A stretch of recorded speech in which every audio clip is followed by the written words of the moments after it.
Bueno, muchas gracias, Doc, por la presentación. Muchas gracias, Eduardo, a todos por la invitación. Exactamente, este es el módulo 2, en donde vamos a tocar la falla del tratamiento. Ya Cristiano hizo una presentación del problema. Estos son sobre los focos que vamos a ir discutiendo y avanzando. Yo voy a tomar la primera parte y después Liliana va a entrar en la parte más dura, más interesante desde el consultorio. Yo me voy a enfocar en dos puntos de la falla. Uno tiene que ver con cuál es el racional de la no actividad de la enfermedad en esclerosis múltiple. Es decir, ¿qué pasa? Y esto se planteó durante mucho tiempo. Ok, el paciente hace una recaída y ¿qué problema hay? En definitiva se recupera. Si después a los 2, 3 años vuelve a hacer una recaída o aparecen nuevas lesiones en la resonancia, ¿cuál es el problema? En definitiva lo que queremos es que no se acumule discapacidad, pero si tiene una o dos recaídas o lesiones en la resonancia y eso no lo vemos en el corto plazo, puede que no sea tan importante la actividad. Sin dudas que eso se mantuvo durante mucho tiempo y se generó una tolerancia en base a esto de la actividad, recaídas, lesiones en la resonancia, hasta que empezamos a entender que la enfermedad es más que inflamación focal, daño sobre la mielina y tiene un componente neurodegenerativo desde el comienzo de la enfermedad que es muy importante y que ese componente degenerativo ya desde los primeros trabajos de Bruce Trapp es en definitiva gran parte responsable de la acumulación de discapacidad irreversible de los pacientes. De ahí que la esclerosis múltiple hoy la definimos como una enfermedad neurodegenerativa.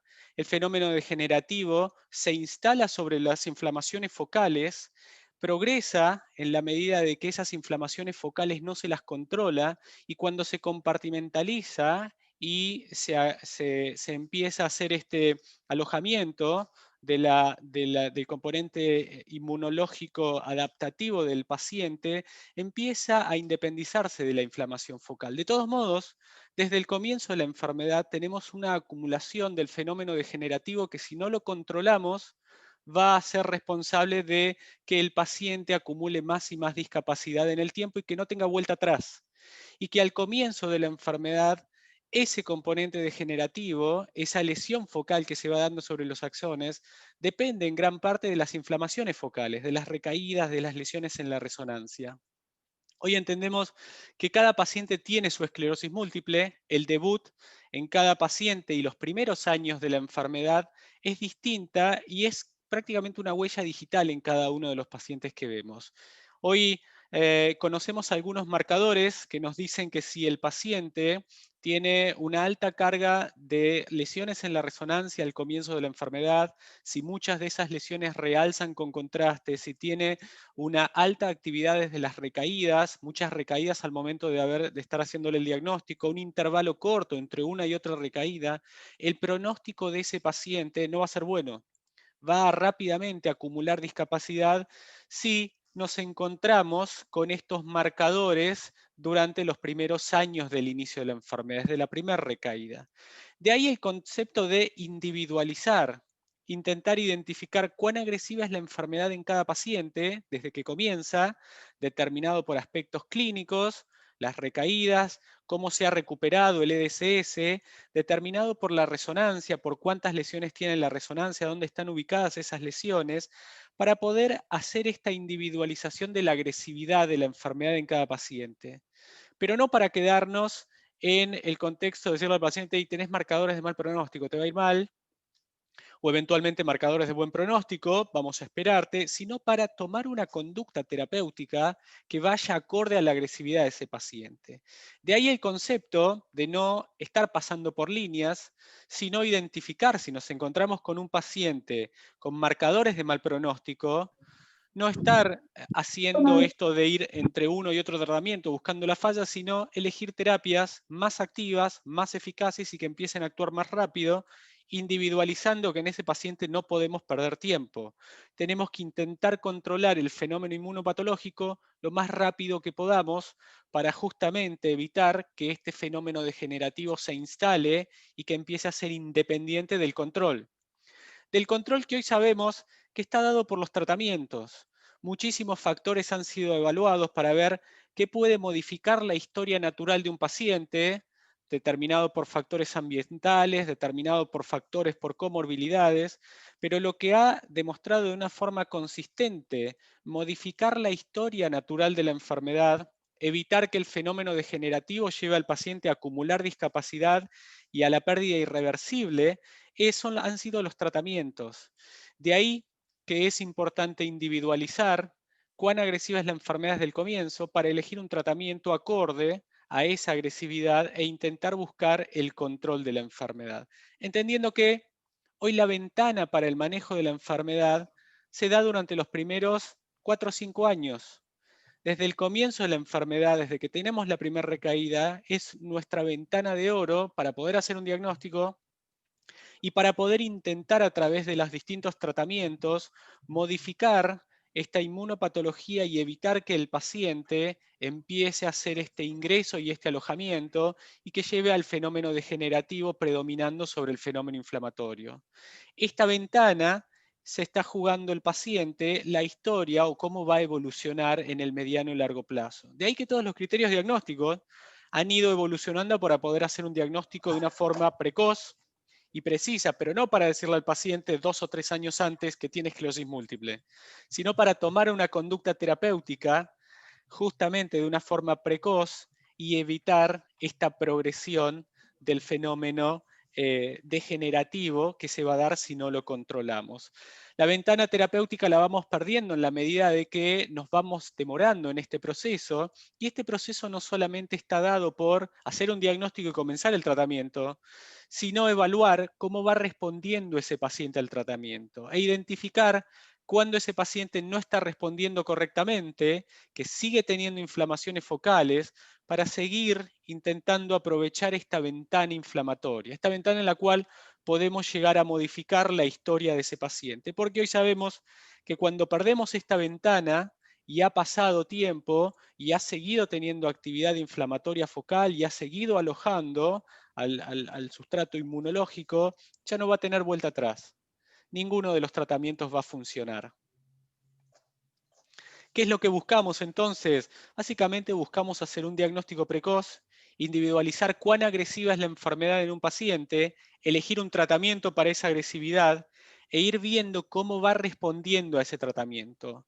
Para que si el paciente no responde de una forma apropiada, sigue teniendo recaídas, lesiones en la resonancia, rápidamente cambiemos el tratamiento y podamos seguir aprovechando de esa ventana y no perder el tiempo, porque el tiempo en esclerosis múltiple también es cerebro, como pasa en los aspectos vasculares. ¿Por qué importa entonces la actividad? Porque hoy la actividad nos ha mostrado justamente esto, un fenómeno no controlado que sigue generando daño focal y ese daño focal va a seguir produciendo e incrementando el fenómeno degenerativo. Este es un trabajo muy interesante en donde se evaluó los pacientes que utilizaron interferón beta-1A intramuscular desde el comienzo y en el seguimiento a 15 años. En estos pacientes, en la medida de que siguieron teniendo lesiones que realzaban durante los primeros años de haber sido diagnosticados, eran los principales marcadores de la acumulación de discapacidad a 15 años en los pacientes. O sea que la inflamación o la actividad, traducida en este caso por nuevas lesiones en la resonancia GADO positivo, que muchas veces la subestimamos o la menospreciamos, termina siendo uno de los principales marcadores de si el paciente va a acumular discapacidad a mediano o largo plazo. O sea que importa. Así como importan las lesiones que realzan, importa la acumulación de lesiones en la secuencia T2. Hoy la acumulación de lesiones en la secuencia T2 durante los primeros 5 años del comienzo de la enfermedad es uno de los principales marcadores de si el paciente va a entrar a una forma secundaria progresiva durante el seguimiento. Fíjense cómo se separan las curvas en la medida que el paciente sigue teniendo nuevas lesiones en la secuencia T2 durante los primeros 5 años, no hay vuelta atrás. El riesgo de entrar a una forma secundaria progresiva es significativamente distinta a lo que le pasa a un paciente que no acumula nuevas lesiones durante los primeros 5 años en la secuencia T2. Lo mismo para las recaídas.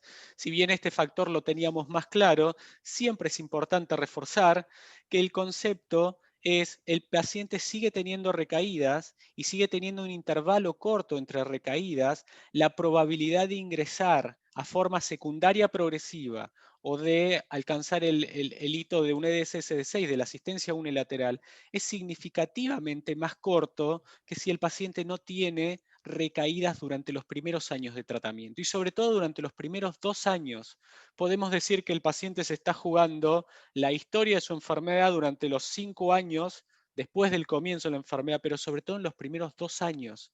De ahí de ser agresivos en diagnosticar, individualizar y tratar acorde en cada paciente. Y sobre todo, monitorizar la respuesta. No quedarnos en, el paciente empezó un tratamiento, ya está, sino en seguir y ver que ese tratamiento haga lo que tiene que hacer, que es que el paciente deje de tener actividad. Porque hoy entendemos que la actividad durante los primeros años de la enfermedad va a determinar la progresión del fenómeno degenerativo, la acumulación de discapacidad irreversible y la no vuelta atrás del paciente. Y la pérdida, sobre todo, de esa ventana inflamatoria. Este es el racional de por qué importa la actividad, por qué tenemos que estar atrás de la actividad y por qué hay que salir a evaluar la respuesta durante este periodo en el cual podemos hacer algo. Porque sabemos que cuando perdemos ese periodo ya no podemos hacer nada. Muy bien.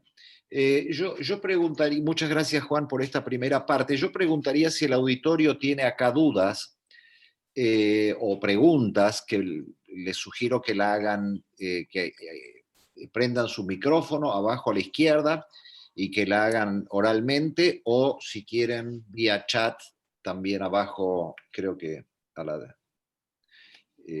abajo en el centro. Eh, ¿Tenemos algún comentario del auditorio?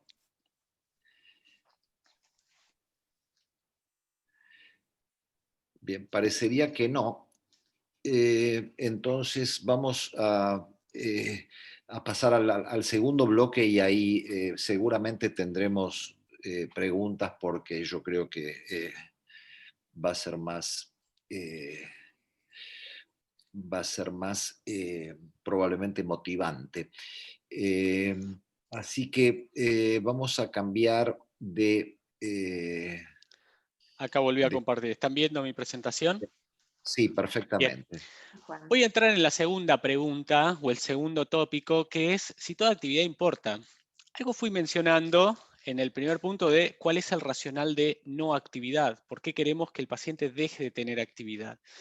Y cuando entendimos que el racional es el paciente tiene que dejar de tener actividad, empezamos a discutir de si toda actividad importaba. Es decir, si las recaídas estaban al mismo nivel de la progresión del EDSS y sobre todo la mínima actividad que podemos llegar a identificar durante el seguimiento. El paciente que tiene un diagnóstico, empieza un tratamiento y le hacemos una resonancia de control, le vemos una nueva lesión en la resonancia, le hacemos una resonancia a los 6 meses, tiene una nueva lesión en la resonancia, si esa actividad importa tanto como que el paciente siga teniendo o más lesiones en la resonancia o más recaídas.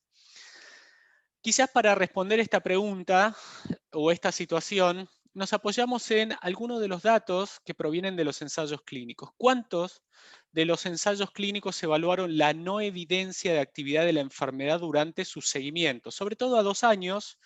Y esta es una tabla que resume en donde prácticamente todos, cuando entendimos que el objetivo era la no evidencia de actividad de la enfermedad, lo fueron a evaluar de una forma prospectiva o de una forma retrospectiva. Y la probabilidad de conseguir la no evidencia de actividad de la enfermedad durante el primer año, los primeros 2 años, es importante en algunos tratamientos, es importante cuando se individualiza, sobre todo en pacientes más activos con terapias más activas, pero cuando vamos a buscar cuál es ese comportamiento de no evidencia de actividad de la enfermedad durante el seguimiento, ahí no tenemos tantas respuestas por parte de los ensayos clínicos. Recurrimos sobre todo a los estudios observacionales. Este es un trabajo muy interesante, comunicado hace ya un par de años, en donde muestra cómo es la evolución de la no evidencia de actividad de la enfermedad en pacientes tratados con interferones durante 7 años de seguimiento. Y fíjense que la probabilidad de estar libre de actividad de la enfermedad se va reduciendo significativamente en los pacientes habiendo sido diagnosticados y tratados con interferones, y cuando llegamos a los 7 años, solo el 7,9% de los pacientes dejó de tener actividad de la enfermedad. ya sea recaídas, lesiones en la resonancia o progresión del EDSS. O sea que la regla en este análisis, cuando vemos esta intervención, este tipo de tratamientos, en este caso de interferones, en un seguimiento a relativamente mediano plazo, 7 años, es que el paciente siga teniendo actividad. La regla es el 88% del 82% de los pacientes va a tener actividad durante los primeros 7 años de evolución de su enfermedad. O sea que hay que estar atrás de esta actividad. Con respecto a si toda actividad importa, en los últimos 3 años se empezaron a hacer estas evaluaciones y empezamos a entender algunos conceptos que hablaban de no evidencia de actividad de la enfermedad, que el paciente dejara de tener lesiones en la resonancia, recaídas y progresión del EDSS, de situaciones en donde había mínima evidencia de actividad de la enfermedad, ya sea lesiones en la resonancia, nuevas durante el seguimiento o eventualmente la aparición de una recaída. Este es un trabajo en donde lo que hace es evaluar cuál es el pronóstico de los pacientes en acumular discapacidad, como traducción del fenómeno degenerativo, estratificado por actividad de la enfermedad. Pacientes que no tuvieron evidencia de actividad de la enfermedad en las barras en verde, pacientes que tuvieron una mínima evidencia de actividad de la enfermedad, las barras en rojo, y pacientes que tuvieron evidencia de actividad de la enfermedad basadas en recaídas y lesiones en la resonancia. La probabilidad de no progresar el EDSS, no alcanzar el EDSS de 6 durante el seguimiento a largo plazo, es significativamente menor en la medida de que el paciente no tenga evidencia de actividad de la enfermedad durante los primeros años de tratamiento. Se reduce, está disminuida con respecto a los pacientes que sí tienen evidencia de actividad de la enfermedad, pero es mayor la probabilidad de alcanzar el EDSS de 6 en la medida de que el paciente tiene mínima evidencia de actividad de la enfermedad, pero es mayor el riesgo de alcanzar la discapacidad por más que sigan teniendo mínima actividad. Y sin dudas, los pacientes que siguen teniendo actividad de la enfermedad, la probabilidad de alcanzar un EDSS de 6 es significativamente más alta con respecto a los pacientes que tienen mínima evidencia de actividad de la enfermedad y con respecto a los pacientes que tienen no evidencia de actividad de la enfermedad. O sea que la no evidencia de actividad de la enfermedad importa.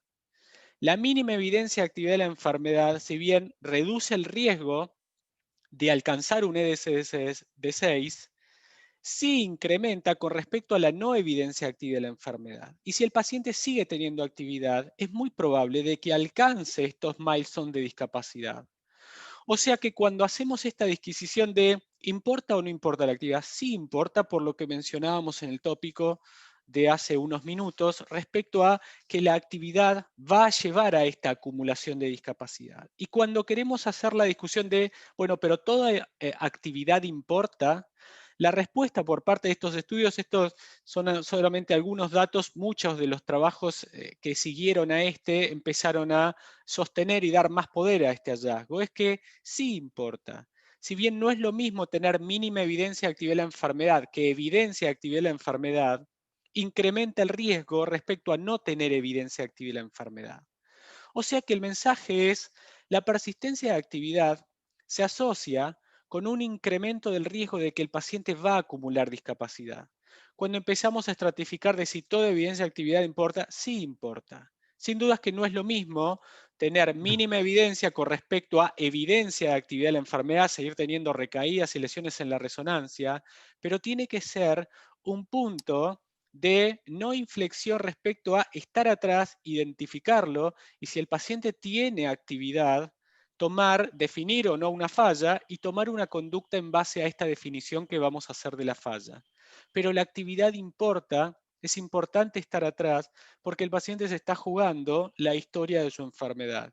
Y si conseguimos la no evidencia de actividad de la enfermedad, en su efecto una mínima evidencia de actividad de la enfermedad, el riesgo va a ser significativamente menor que si el paciente sigue activándose. Y cuando perdimos la ventana, lo más probable es que hayamos perdido la posibilidad de hacer algo desde tratamientos específicos para el paciente, y sin dudas lo vamos a ayudar desde otros lados, pero en la misión de evitar la progresión de la enfermedad no la vamos a conseguir habiendo perdido esta ventana tan importante y tan estratégica durante los primeros años de la enfermedad. Gracias, Juan.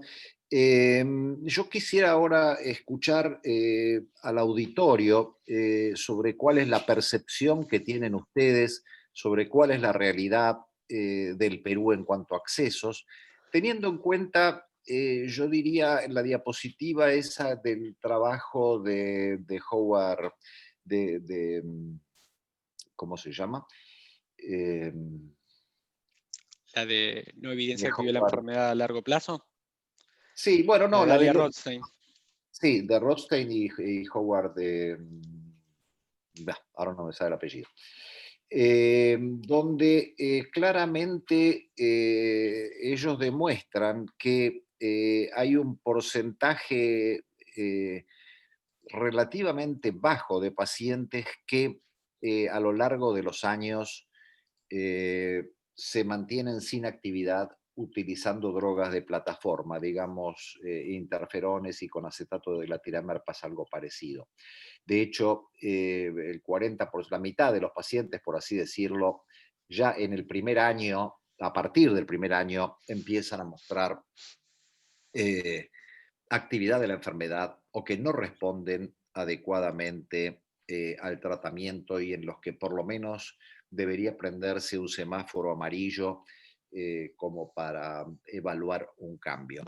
Eh, Hay varios factores, yo creo, en nuestros países. Uno de ellos es el acceso a los tratamientos. No todos los países tenemos todos los tratamientos disponibles para hacer estos cambios. Eh, y bueno, después también hay un factor, yo creo, de nosotros los médicos que muchas veces no reconocemos esta actividad y tenemos cierta inercia terapéutica y bueno, continuamos con terapias que no son efectivas. Pero los resultados de todos estos estudios de los últimos años demuestran claramente que hacer o no hacer cambios van a definitivamente condenar o no a un paciente a que un paciente necesite asistencia bilateral a los 7 o a los 10 o a los 15 años, digamos, dependiendo obviamente de los casos, ¿no? Pero que sin duda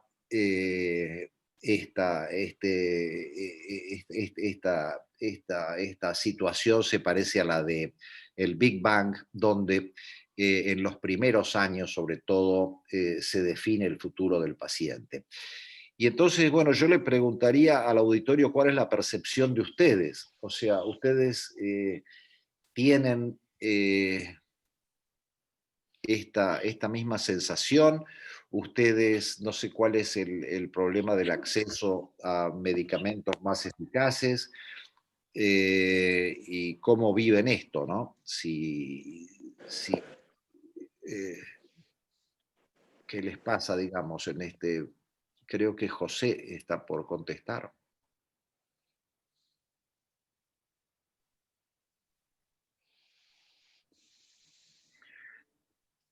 ¿No hay alguien del auditorio que quiera opinar sobre este punto? Si no, eventualmente se puede seguir y al final de la presentación de Lili, si Sí, pone, sí, pero sí, claro, pero nos gustaría también aprender sin de duda. ustedes Sí, no hay. cómo les va y cómo les va a sus pacientes, ¿no? Y cuál es la realidad eh, en el Perú. Pero bueno, si todavía no hay preguntas, Buenas noches. sí, hola. Buenas noches con todos. Mi nombre es Sheila Castro, yo soy neuróloga del Instituto Nacional de Ciencias Neurológicas. Y bueno, muchas gracias por las ponencias y de repente hacer un breve comentario. Por ejemplo, el Instituto Nacional de Ciencias Neurológicas es una institución de salud de tercer nivel y a pesar de ser de esta categoría, lamentablemente tenemos un limitado acceso a los tratamientos inmunomoduladores. Y lo único que tenemos pues es interferón beta 1A y hasta ahí nos quedamos. Estamos luchando por tener otras posibilidades de tratamiento, pero no tenemos. El otro gran reto es tratar de mantener el tratamiento, la disponibilidad del tratamiento. Entonces, no solo tenemos que estar, no tenemos la posibilidad a veces de evaluar una falla del tratamiento realmente, porque primero tenemos que asegurar que el paciente tenga de manera continua su tratamiento, y muchas veces esto no se logra. A veces tenemos continuidad de 4 meses, o a veces creo que podríamos llegar a 5 meses, o un poquito más, y luego no. Entonces, tenemos esa gran limitante, sobre todo, ¿no? Del acceso a los medicamentos. No les sabría decir de las demás instituciones, pero creo que estamos en similar situación. Bueno, es muy importante, Sheila, muchísimas gracias por el comentario. Después tal vez discutiremos el rol de los médicos y de los pacientes, sobre todo, en ver si podemos transformar estas realidades en nuestros países de manera de poder tener un manejo óptimo, ¿no? Del que, bueno, en Latinoamérica en general estamos lejos, pero yo creo que tenemos herramientas para esa acción y, bueno, en parte es nuestra responsabilidad ponerlas en manos a la obra. Si no hay otros comentarios por el momento, seguiremos escuchando a Liliana, que son acá las 10 menos 20. Así que Liliana, bueno, todos la conocen a Liliana de cursos pasados. Así que Liliana, muchas gracias. Nos vas a enseñar cómo definir la actividad significativa o la falla, ¿no? Gracias, Lili. De nada, gracias por la presentación, y lo que vamos a tratar de hacer en los siguientes minutos es tratar de ver si podemos definir actividad significativa o falla y qué hacer en esos casos. Por supuesto que tenemos que reconocer que existen aún ciertos puntos de conflicto o que aún están sin resolverse, y en primer lugar es que todavía no contamos con una definición universalmente aceptada de falla terapéutica. Hemos debatido y se sigue debatiendo acerca de cuáles marcadores deberíamos utilizar para predecir o definir la falla terapéutica, si utilizarlos solos o en combinación, y después vamos a hacer referencia al respecto.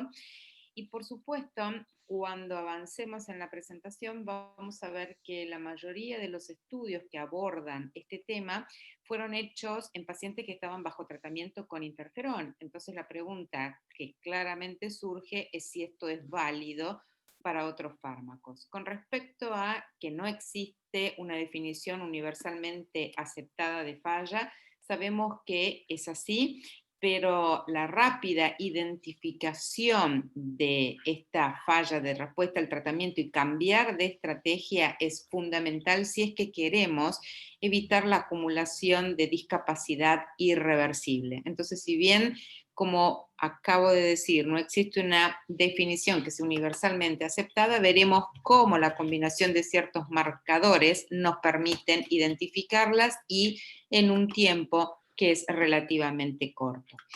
Vamos a enfocarnos ahora acerca de qué marcadores utilizar.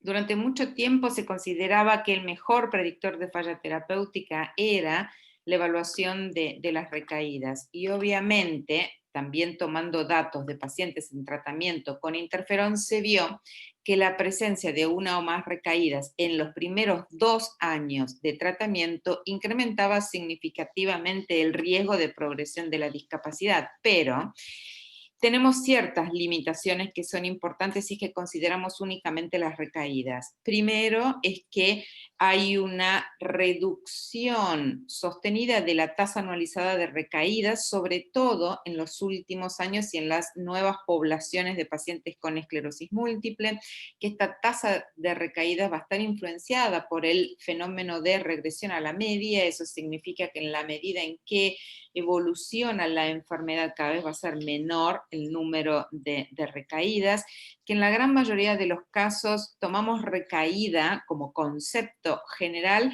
pero no hacemos énfasis en ver severidad de recaídas o el grado de recuperación que se produce después de la recaída, que muchas veces, y sobre todo cuando las recaídas son leves, son subestimadas por el paciente y el médico no necesariamente interroga por la presencia de déficits que hayan aparecido y que pudieron haber sido pasados desapercibidos por el propio paciente.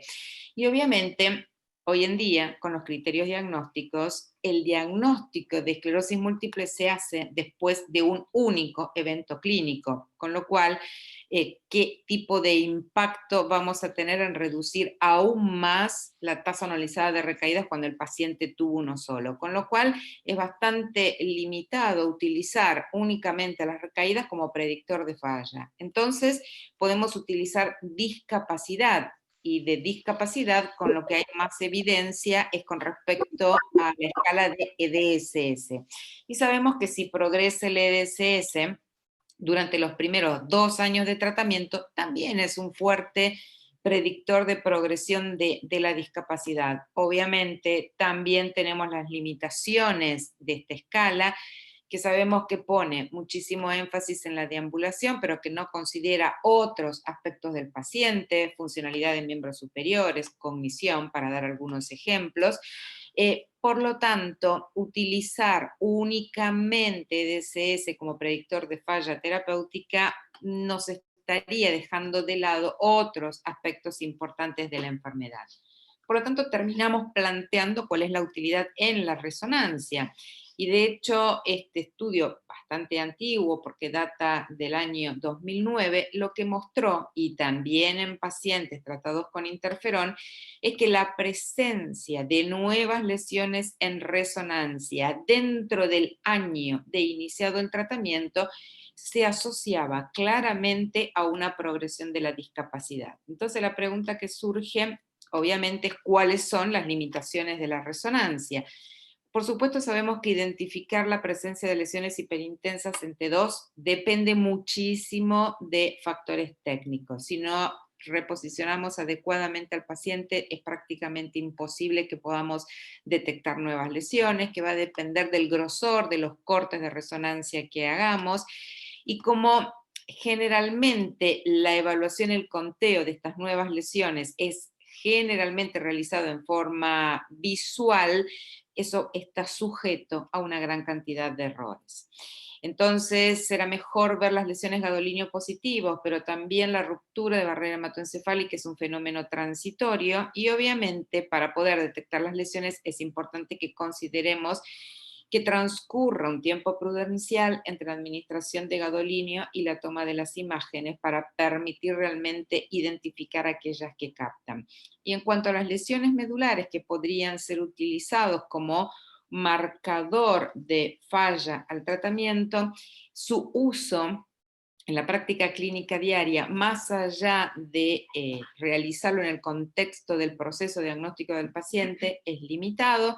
Tiene muchos artefactos que son secundarios a la transmisión del latido cardíaco y del líquido cefalorraquídeo, y es bastante difícil estandarizar la obtención de las imágenes. Entonces, la pregunta es, ¿vamos a utilizar estos distintos factores, recaídas, progresión de discapacidad y resonancia, en forma aislada, o tal vez sería mucho mejor combinar todos estos factores para poder identificar mejor la falla? Y en realidad lo mejor es combinar todos estos factores. ¿Y cuáles son entonces las herramientas con las cuales contamos actualmente para intentar definir esta falla? Por un lado tenemos factores pronósticos. Estos factores pronósticos, como el score de Río modificado o Sormani en el año 2016, lo que nos dicen es, si determinado grado de actividad clínico-imagenológica aparece en el paciente durante los primeros 6 a 12 meses de tratamiento, el riesgo de progresión o de reactivación de actividad de la enfermedad en los siguientes 2 o 3 años va a ser muy alto. Nos está diciendo qué puede ocurrir en el futuro. Mientras que por el otro lado tenemos el score canadiense o como les voy a mostrar el consenso argentino de falla terapéutica, en donde claramente nos indican que si después de un tratamiento adecuado y sostenido del tratamiento aparecen determinados signos de actividad, debemos cambiar inmediatamente nuestra estrategia terapéutica. En cuanto a los primeros factores pronósticos de los cuales hablábamos, que fueron los desarrollados por Río, ellos lo que hacían era combinar presencia de recaídas clínicas, progresión de la discapacidad y actividad de la resonancia, y lo que ellos vieron es que durante el primer año de tratamiento, los pacientes eran positivos para por lo menos 2 o 3 de estas variables. Había recaídas, progresión de la discapacidad, o recaídas asociadas a actividad de la resonancia magnética, o los 3 presentaban evidencias de actividad. El paciente indudablemente iba a responder inadecuadamente al fármaco elegido y por lo tanto sería un potencial candidato para cambio de tratamiento. Si bien este score de Río estratificaba riesgo, pero no determinaba conducta a seguir. Algo muy parecido cuando se trata luego de simplificar este score de Río, quitando el EDSS, sobre todo porque se vio que la actividad en resonancia y recaídas era o representaba el 100% del efecto del tratamiento sobre la discapacidad, y considerando las diferencias que puede haber intraobservador o interobservador en medir la discapacidad, determinaron que era mucho más fácil y más simple ver qué ocurría en la resonancia, y tomaron como valor de corte la presencia mayor o menor a 5 lesiones y la cantidad de recaídas dentro del primer año de tratamiento, y clasificaban, como ven acá, a los pacientes en grados de riesgo. Los grados más altos, como el 2 y el 3, eran claramente pacientes que iban a progresar en el corto plazo, mientras que los pacientes con un score de 0 o 1, el riesgo era menor. Pero después, tratando de clasificar mejor a estos grupos de riesgo, se vio cuál era la probabilidad de que progresen. Cuando el score era bajo o de 0, o sea que el paciente tenía menos de 5 lesiones en la resonancia y ninguna recaída, un 24% iba a progresar. Ya cuando el riesgo era medio, porque asociábamos a la presencia de lesiones más recaídas, se incrementaba un 33%, pero claramente cuando teníamos, independientemente de más o menos de 5 lesiones, más de 2 recaídas, la mayoría de los pacientes iba a progresar en su discapacidad. Se debatió acerca de cuál era el número de corte a considerar en cuanto a lesiones en la resonancia, y se vio que ya a partir de 3 lesiones significativamente se podían identificar pacientes de alto riesgo, y lo que se vio es que en aquellos en donde combinaban más de 3 lesiones y por lo menos una recaída, y no hacíamos absolutamente nada, la mitad de nuestros pacientes iban a presentar progresión de la discapacidad o falla a nivel del tratamiento, y un tercio de ellos iba a progresar su EDSS. O sea que la combinación de actividad en la resonancia por un lado y actividad clínica nos puede poner claramente en evidencia qué va a ocurrir con la discapacidad del paciente en los siguientes años. Me habla de factor pronóstico, a diferencia del score canadiense, como estamos viendo acá, en donde trabajando nuevamente en cuán activo era el paciente desde el punto de vista de recaídas, cuán activo desde el punto de vista de la progresión o de la resonancia, y esto estableciendo relojes con colores que nos hablaban de menor o de mayor riesgo, como la combinación de estos factores de riesgo nos movían hacia la rápida acción. Si nosotros teníamos un alto grado de preocupación en uno de los dominios porque el paciente tenía más de 3 lesiones en la resonancia, cambiemos. Y en combinaciones de menor grado también nos marcaban que debíamos cambiar la estrategia. Nosotros hace 2 años atrás publicamos estas recomendaciones argentinas para la identificación de la falla terapéutica, para tratar de trabajar con un concepto más allá de lo que decíamos, que no hay definiciones universalmente aceptadas, pero que por lo menos en nuestro país tengamos en claro a qué llamamos falla terapéutica, sobre todo para poder también interceder ante terceros pagadores, poder justificar por qué definimos falla y por qué estamos intentando el cambio de estrategia. Se trabajó en este caso y sobre todo cuando no hay tanta evidencia disponible con la metodología Rand-UCLA, en donde se reúne un grupo de expertos, se debaten ciertos statements o ciertas recomendaciones, y una vez, o sobre todo en aquellas en donde no se alcanzó el consenso, se establece luego una reunión presencial en donde se discute nuevamente y se pone todo esto tratando de establecer si esa recomendación es apropiada, inapropiada o sigue siendo dudosa. Y la conclusión a la que llegamos es que podíamos utilizar únicamente las recaídas como marcador de falla y mover el cambio de la estrategia, presencia de 2 o más recaídas durante el primer año de tratamiento, y siempre hablando que el tratamiento haya sido sostenido en el tiempo sin interrupciones, es criterio de falla. La presencia de 3 o más lesiones en la resonancia es un criterio de falla. Un incremento en LDCS según el LDCS basal que tuviera el paciente, o incluso un incremento superior al 100% en el tiempo en que el paciente tarda en recorrer una distancia de 7,5 metros, habla de falla y tenemos que cambiar nuestra estrategia, o bien utilizar presencia de recaídas y progresión del EDCS, o bien una menor cantidad de lesiones en la resonancia, pero asociado a una progresión del EDCS, son todos marcadores de falla al tratamiento e indicación de cambio en la estrategia del tratamiento. Y esto lo vamos a ver más claramente en un caso clínico.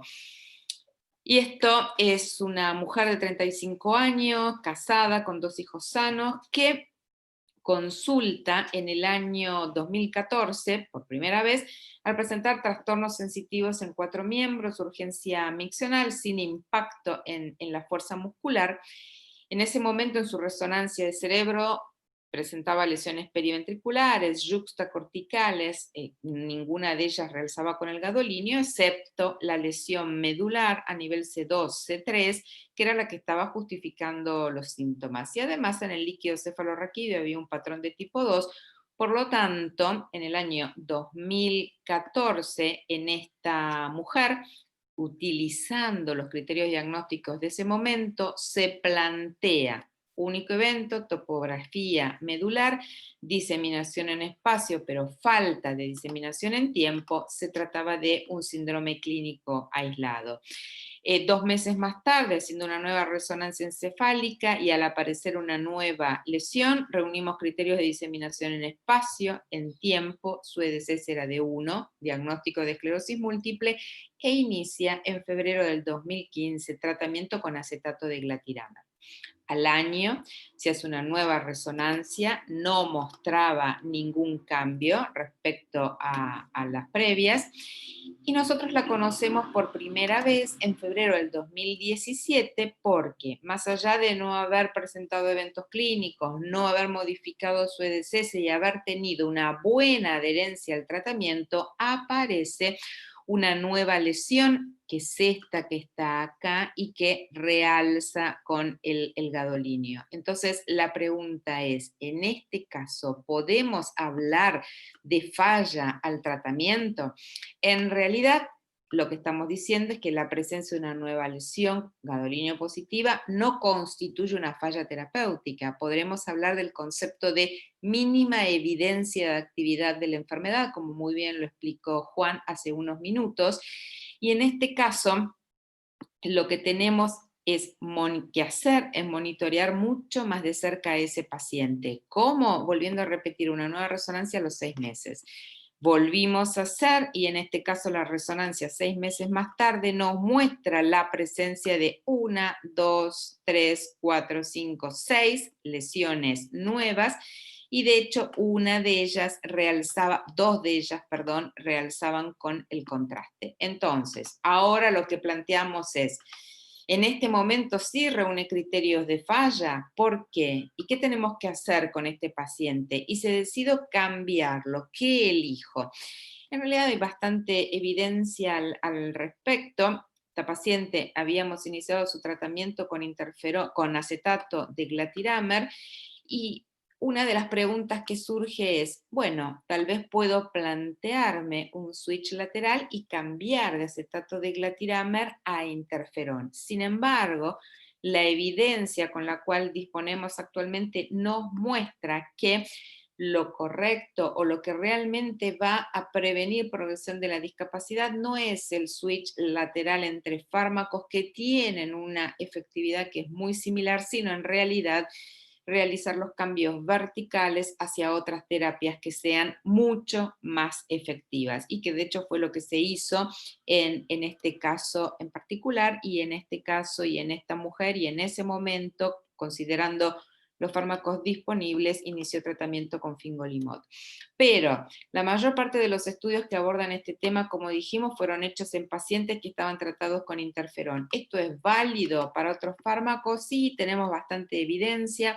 De hecho, la misma o la utilización de los criterios de Río que habíamos visto en un primer momento en pacientes con acetato de glatiramer, se vuelve a hacer lo mismo, pero en pacientes con acetato de glatiramer, y se ve que también en este caso la positividad a 2 de estas 3 variables es significativa para el cambio, e incluso en este caso lo que ellos vieron es que existía cierta tendencia o digamos, también era significativo cuando existía actividad clínica.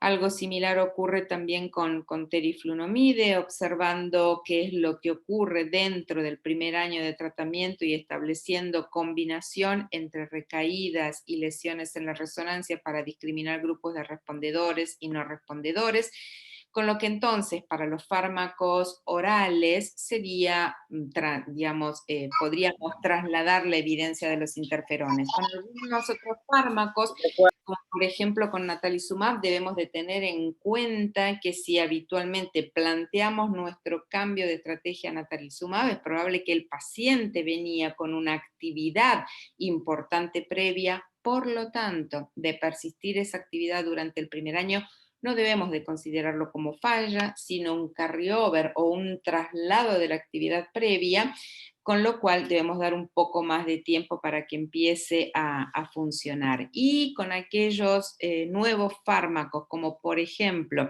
alemtuzumab o cladribine, que tienen un mecanismo de acción que es completamente diferente, que los usamos durante un periodo acotado de tiempo, definir su patrón de respuesta implica un desafío mayor. En este caso, digamos, por lo menos la mitad de los pacientes van entre el primero y el segundo ciclo de tratamiento, que es lo que vemos acá, no van a tener después ninguna otra manifestación de actividad de la enfermedad. En algunos pacientes, después de los 2 ciclos, podemos tener algo de evidencia de actividad, sobre todo clínica, con lo cual nos podemos plantear repetir y hacer un tercer ciclo. Tenemos pacientes que entre el primero y el segundo ciclo pueden tener evidencia de actividad de la enfermedad, pero que sin embargo después logran la remisión completa, y después hay un grupo que es bastante poco frecuente de ver, en donde persiste la actividad entre ciclos de tratamiento, así como después, y que claramente son estos pacientes que no responden al mismo. Obviamente tenemos que tener en consideración que cuando definimos la falla terapéutica, y para definir falla terapéutica vamos a utilizar parámetros clínicos y parámetros de resonancia, estamos viendo la punta del iceberg y no estamos considerando otros fenómenos que de pronto no lo vemos en las resonancias convencionales, o bien ciertos biomarcadores en líquido o en suero que no están disponibles. Pero si vamos a trabajar y queremos identificar la falla terapéutica, deberemos evaluar a los pacientes mínimamente 2 veces al año. En cada uno de esos controles deberemos hacer evaluación clínica, interrogar activamente por la presencia de recaídas y evaluar al paciente para establecer qué es lo que ocurre con la discapacidad. Una vez al año, tener una resonancia y compararla con la previa. Esta es la única forma en que tenemos y con las herramientas con las que actualmente disponemos para identificar la falla y rápidamente cambiar. Entonces, podemos concluir esto que estábamos diciendo, que es muy importante lograr controlar la actividad inflamatoria de la enfermedad si queremos impactar positivamente en la progresión de la discapacidad, que como muy bien decía Juan, toda actividad importa, ya sea clínica o radiológica, pero si queremos identificarla, tenemos que monitorear al paciente. Por lo tanto, contar con consensos es una herramienta muy útil al momento de decidir la falla y el cambio. Y volviendo a tomar palabras que decía Juan, el tiempo es cerebro también en esclerosis múltiple. Y les agradezco muchísimo la atención que me han brindado. Muchas gracias, Liliana.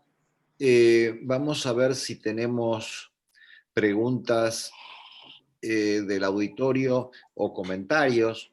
Yo, mientras tanto y mientras las van pensando, porque estamos todavía bien en hora, preguntaría a Sheila, que nos hizo ese comentario hace un rato, a la doctora Sheila, ¿cuál es la política sanitaria con el HIV y con el cáncer en cuanto a la cobertura de salud en el Perú? Bueno, de lo que tengo conocimiento, pues el tratamiento para los pacientes con HIV es cubierto por el Estado. Y para los pacientes con cáncer, no para todos y no para todos los tipos de cáncer, pero también en su mayoría que tenga conocimiento. Sí, y yo hago esta pregunta por lo siguiente, porque la esclerosis múltiple no es una enfermedad menos grave que el HIV o el cáncer, en el sentido que la discapacidad que alcanzan estos pacientes, si no son optimizados en el tratamiento, digamos, provocan un daño tremendo en el paciente y obviamente en la familia, etc. Entonces, la reflexión que yo quisiera hacer es si los estados no deberían tener conductas similares a la de estas otras enfermedades catastróficas en cuanto a la cobertura de salud, y sobre todo teniendo en cuenta que la prevalencia es infinitamente menor que para el cáncer o para el HIV inclusive. Como decía Liliana, para nosotros la redacción y la publicación de ese consenso argentino fue de tremenda utilidad para poder reclamar ante los seguros de salud y las autoridades sanitarias y los financiadores y frente al Estado, poder reclamar con una base racional un cambio de tratamientos o disponibilidad. Nosotros, si quieren, les hacemos llegar ese material y obviamente desde ya estamos dispuestos a ayudarlos en hacer un consenso, si les interesa, parecido o no, pero ayudarlos sobre todo en la metodología del trabajo, ¿no? Que nosotros la hemos hecho para varios países, además de Argentina, y bueno, tal vez esa podría ser una herramienta útil para ustedes. Acá, perdón que te interrumpa, pero estaba viendo que hay una pregunta del público y que en realidad es una pregunta muy práctica y que alude ¿A qué preguntas hacer a los pacientes para saber si tienen recaídas? Es una pregunta sumamente interesante porque muchas veces hay ciertos síntomas que pueden pasar desapercibidos o no son jerarquizados por el paciente, con lo cual nuestra estrategia es un interrogatorio dirigido. ¿Y en qué consiste eso? Preguntarle, desde la última vez que nos vimos hasta ahora, ¿se le durmió un brazo, una pierna o ambos durante más de 24 horas y mejoró? Entonces, eso le permite al paciente, de pronto, si pasó desapercibido o se lo atribuyó a cualquier otro factor, reconocerlo y nosotros después tomarlo en consideración. O ha tenido algún episodio de visión doble, generalmente eso es más recordado, ¿no? Para el paciente, que dure más de 24 horas, pero el interrogatorio dirigido sobre todo para los síntomas sensitivos, que son los que son menos jerarquizados por los pacientes, pero eso nos permite a nosotros tomar o recabar información importante a la hora de evaluar respuesta al fármaco. Así que es una muy buena pregunta. Sí, es buenísima. Y como dice Lili, yo creo que, bueno, hay que interrogar sobre todo por los síntomas sensitivos que los pacientes muchas veces se olvidan o no los registran, pero obviamente también preguntar por todos los demás síntomas motores, cerebelosos, visuales. Los pacientes muchas veces pasan por neuropatías neuritis ópticas leves, que obviamente mejoran y hasta se recuperan totalmente.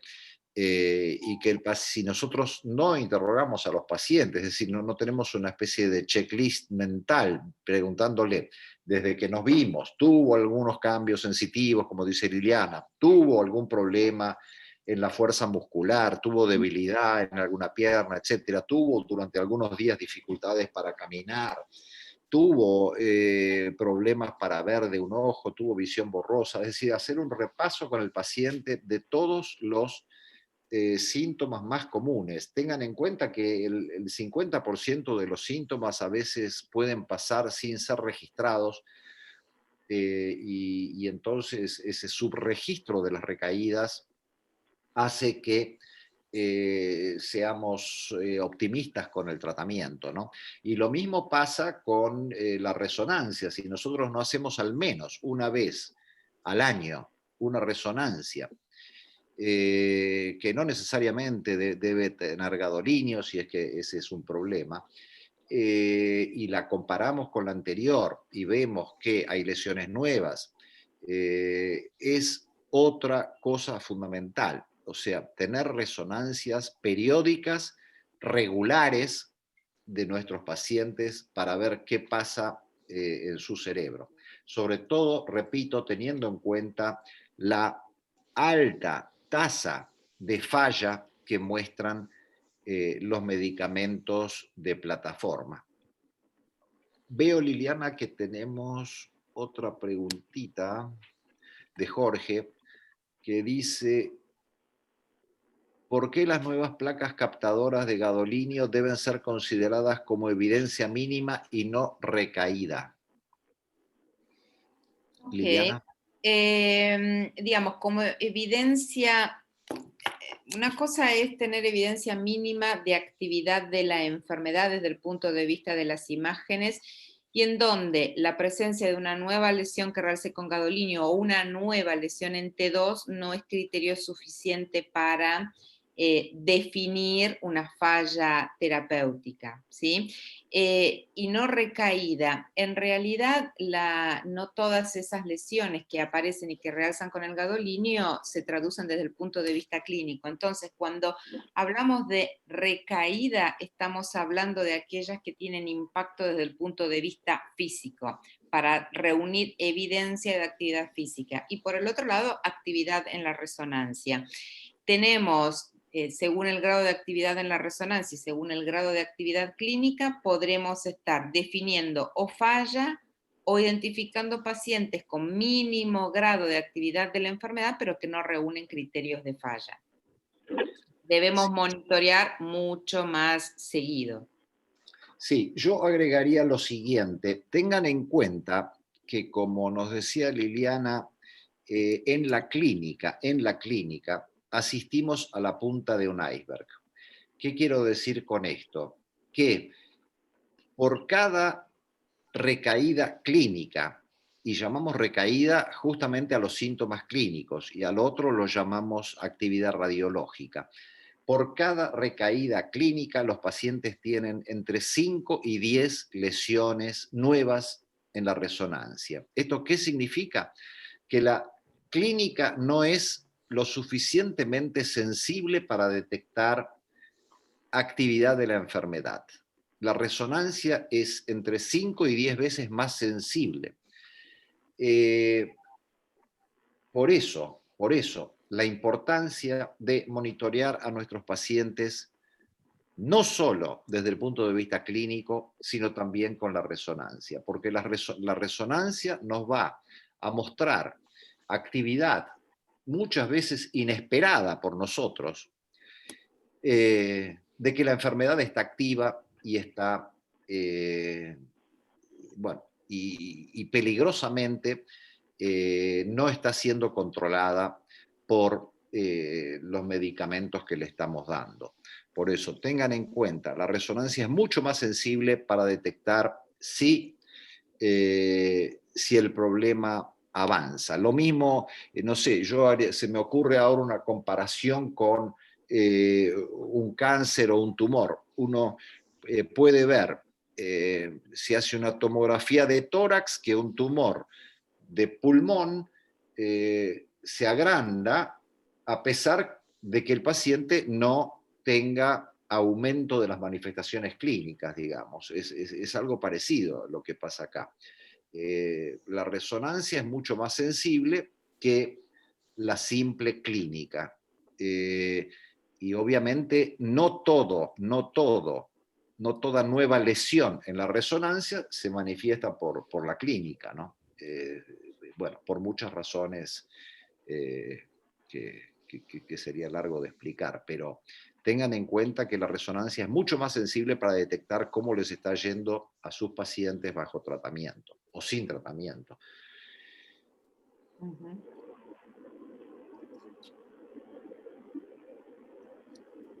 Bien, veo que el auditorio a lo mejor está un poquito cansado a esta hora, ¿no? Y no tiene muchas ganas de hacer preguntas, pero yo insisto entonces en que las cosas se están modificando en Latinoamérica. Toda Latinoamérica está avanzando en lo que hace a la detección precoz del diagnóstico de esclerosis múltiple. Toda Latinoamérica está avanzando notablemente en lo que hace a la optimización del tratamiento. Lamentablemente esto no se acompaña de políticas estatales, como nos comentaba Sheila, que permitan en la vida real a nosotros los médicos actuar como quisiéramos, pero es muy importante, yo creo, que vayamos en esa dirección. Obviamente los médicos solos no podemos hacerlo, pero yo creo que la alianza entre pacientes a través de las asociaciones y los médicos sí podemos cambiar la realidad. De hecho, bueno, vuelvo al ejemplo del HIV. ¿Por qué el HIV tiene la cobertura que tiene en todo el mundo en cuanto a gratuidad de los tratamientos? Y es porque los pacientes evidentemente han sido mucho más proactivos que nuestros pacientes con esclerosis múltiple. Pero yo creo que los médicos, es nuestra responsabilidad médica, acompañarlos en esto, y ya sea a través de la redacción de guías o de consensos y de hacer presión sobre la autoridad sanitaria, o haciendo trabajos de investigación locales que permitan ver cómo les va a estos pacientes que son tratados largamente con drogas de plataforma, por ejemplo, permitirían demostrar científicamente que, bueno, un cambio de intervención cambiaría notablemente la realidad de estos pacientes y de sus familias.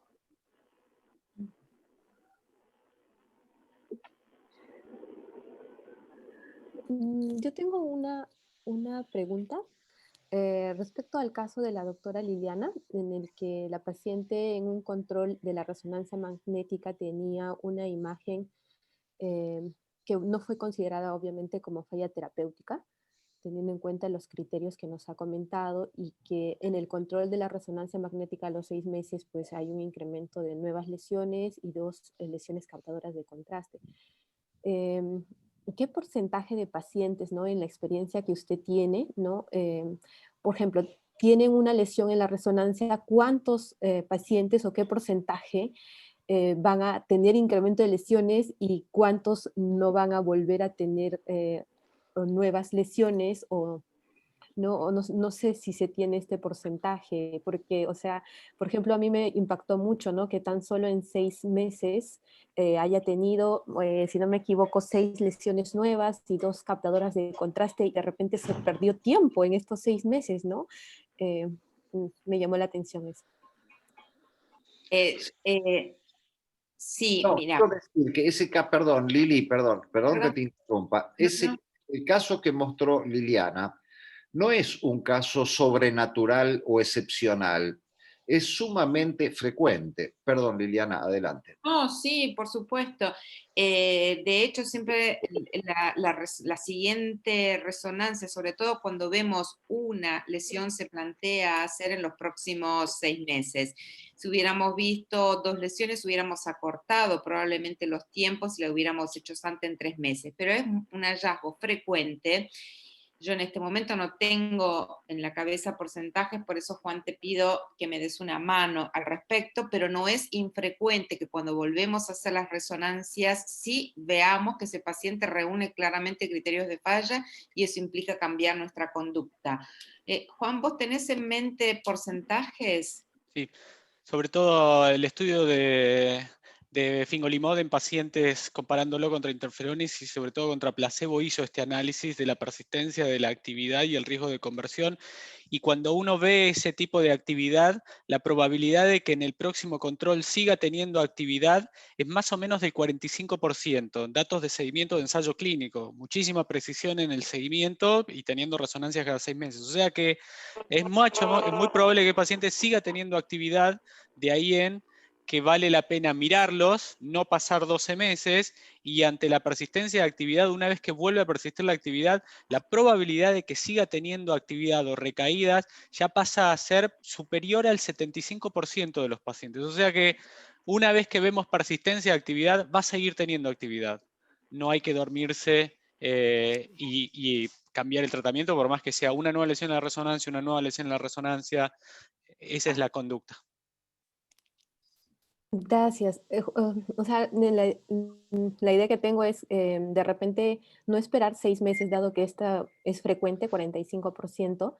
De repente, ¿podríamos pedir una resonancia a los 3 meses? Sí, Por supuesto. es razonable, sí. Gracias.